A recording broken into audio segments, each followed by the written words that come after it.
Goa state cooperative बँकेची file आम्ही clear करून धाडल्या आणि ती लॉ डिपार्टमेंटाक गेल्ली आसा.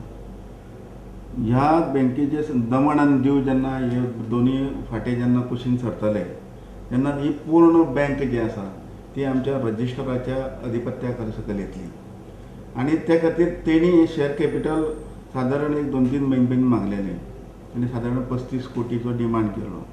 सरकाराचो विचार आसा की इनिशियली 20 crores तांकां दिवपाक जाय अशी फायल मूव जाल्ली.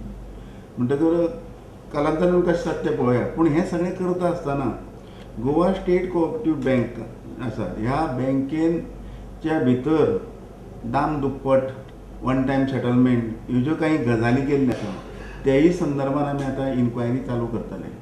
ते तशें लेटरूय म्हज्या कार्यालयांतल्यान रजिस्टराक गेल्लें आसा, तें डायरेक्शन आमी दिल्लें आसा.